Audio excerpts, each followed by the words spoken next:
Mark joins us now from a park in Watts. Mark?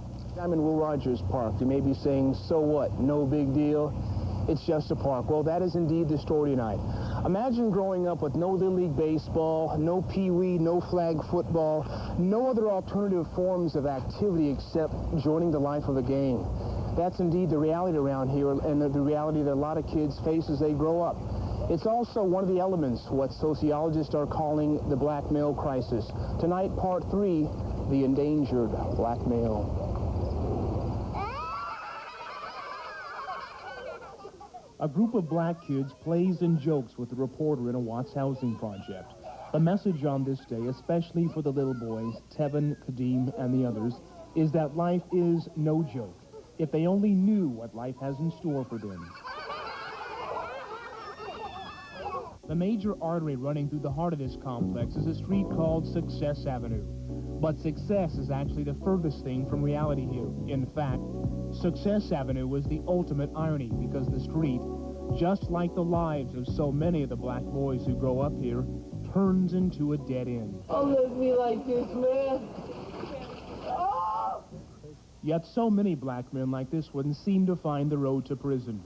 A store owner gunned him down during a robbery attempt. His therapy begins at a hospital, but continues behind bars. 1 out of 4 black men in their 20s is either in jail, in prison, on probation, or on parole. I've been incarcerated in the last 5 years, the majority of that time. Ronnie Page just got out. He bears the scars of a violent life on the streets, and although a survivor, he's part of the black male contingent that's buried at the bottom of nearly every social indicator. Well, we were the victims of what is called genocide, another race striving to annihilate or to mean another race. They did it well.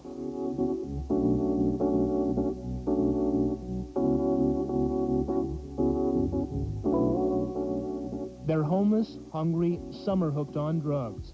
Black men rank at the top of the unemployment ladder. They have the highest infant mortality rate and the lowest high school and college graduation rate.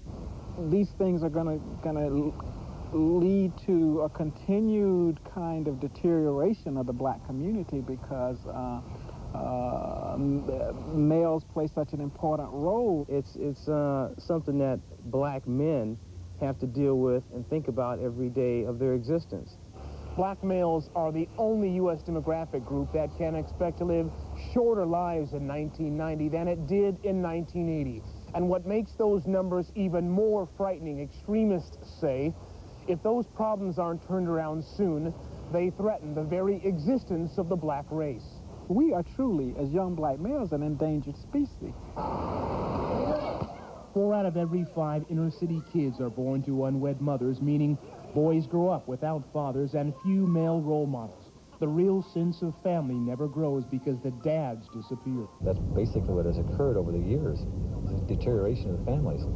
And I think they've just reorganized into gangs and street neighborhoods, and there's where the loyalty lies. I think everybody wants to belong to something, you know. This young man from South Central knows the problem well. He once was a gang member and a hustler. Being a convict and dropout, he met nearly every qualification of the endangered black male. But 8 years ago, he took himself off the list. I used to think that there was no way to win being black. I just thought that the only way you're going to get yours is to take it. He still wears high-priced sneakers, but he no longer has to steal them. He's a multi-million-dollar businessman who owns a limousine company, an auto shop, and his own record company. And now, instead of talking himself out of trouble, he talks tough against crime. Ice-T, ripping the microphone the way I do. Ice-T is one of the most influential and successful rap artists in the world. His latest hit, a collaboration with others to stamp out gang violence. Listen close, my brothers, because I'm talking to you. The problem is we got a suicidal lifestyle. Because 90% of us are living foul and wild. In that video, you say, listen close, my brothers, because I'm talking to you. The problem is we got a suicidal lifestyle because 90% of us are living foul and wild. That's true. 90% of the brothers out here really ain't trying to do the total right thing, you know? Ice-T says his formula of determination and self-worth can apply to any attempt of escaping the ghetto. like athletics. But for so many, the drug economy becomes the main game, which is difficult to win. Tell me what happened. He beat me up. Who beat you up? I can't see his face. He can't show you. Police say this man tried to rob a market to support his drug habit, but a security guard foiled the attempted robbery.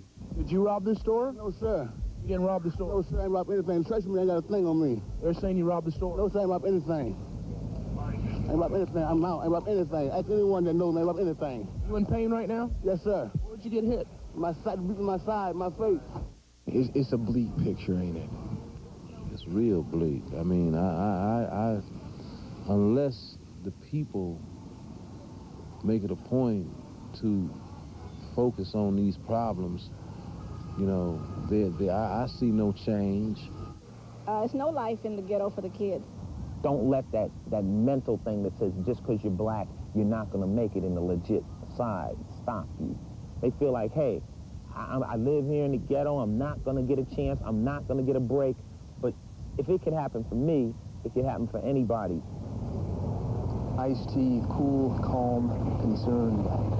Observers say people in this community should make this young black male crisis its #1 priority. That's how serious a problem it is. Of course, rescuing some of those young black men off that endangered list is not going to be that easy. Coming up tomorrow in Part 4, as we close the books on 25 Years of Rage, a realistic look at the future. Possibilities for solutions, possibilities for another riot. All tomorrow night during our 10 p.m. report as we close the books on 25 Years of Rage. Jerry, Kate.